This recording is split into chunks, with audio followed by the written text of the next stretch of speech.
नमस्कार। तो चलिए आज रात के अंधेरे में एक कहानी की गहराई में उतरते हैं।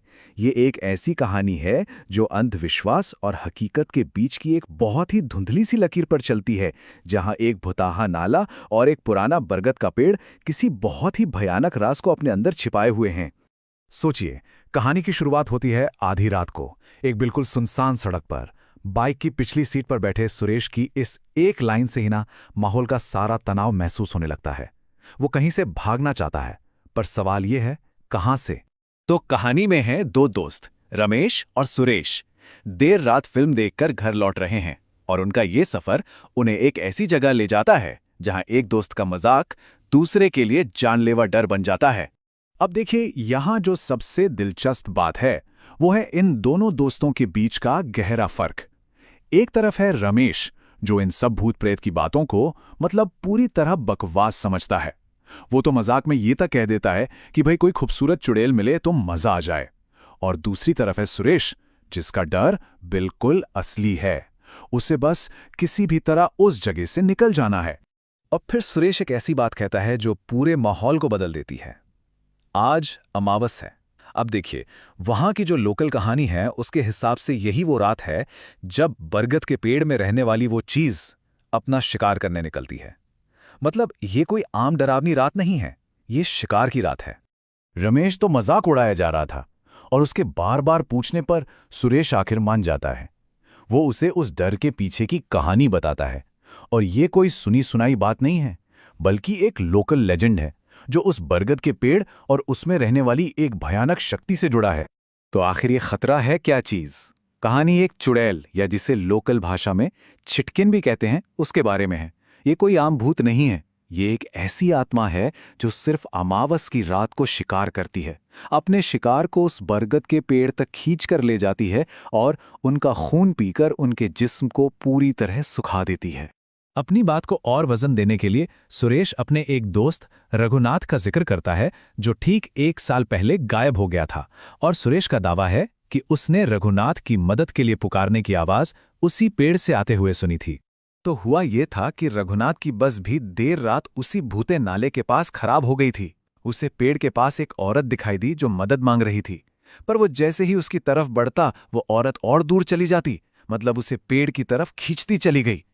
फिर अचानक वो औरत गायब हो गई और एक तेज हंसी सुनाई दी। इसके ठीक 1 महीने बाद रघुनाथ अपने शहर के हॉस्टल से गायब हो गया और फिर कभी नहीं मिला। और बस ठीक इसी पल, जब सुरेश अपनी कहानी खत्म कर ही रहा होता है, डर हकीकत में बदल जाता है। वो जो खामोशी थी वो एक भयानक शोर के साथ टूट जाती है। रमेश तो कहानी सुनकर और मजाक उड़ाने लगता है, कहता है कि काश मैं भी उस चुड़ैल से मिल पाता। और जैसे ही वो ये कहता है, ठीक उसी वक्त उनकी मोटरसाइकिल फड़फड़ाकर बंद हो जाती है। अब बताइए, क्या ये सिर्फ एक इत्तेफाक हो सकता है? अब सोचिए, वो दोनों उसी लकड़ी के पुल पर फंसे हैं, ठीक उस भुतेहे नाले के ऊपर। नीचे से पानी के बहने की आवाज आ रही है, चारों तरफ घना अंधेरा है और सामने वो विशाल बरगद का पेड़ किसी राक्षस की तरह खड़ा है। तभी उस मौत जैसी खामोशी को एक बहुत ही अजीब सी आवाज चीर देती है। आवाज ऐसी जैसे कोई अपने लंबे नाखूनों से सूखी लकड़ी को खुरच रहा हो। उन्हें समझ नहीं आता कि ये आवाज आखिर आ कहां से रही है। सुरेश घबराकर रमेश से कुछ कहने के लिए मुड़ता है, लेकिन वहां कोई नहीं होता। बाइक गायब है और रमेश भी।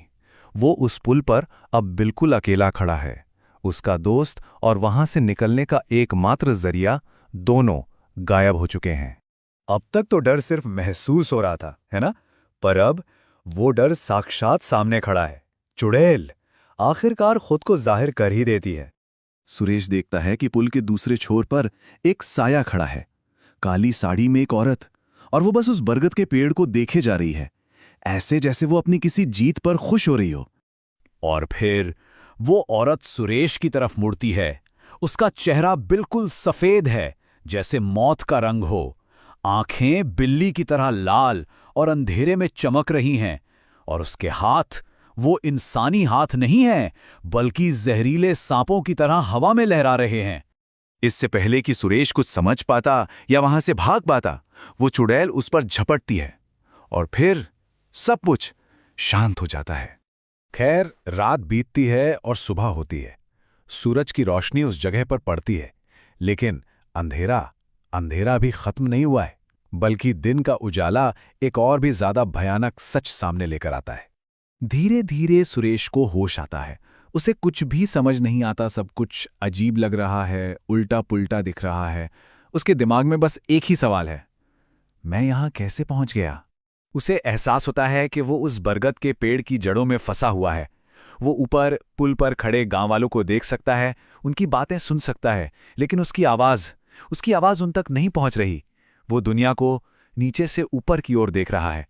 तभी उसे रघुनाथ की आवाज सुनाई देती है।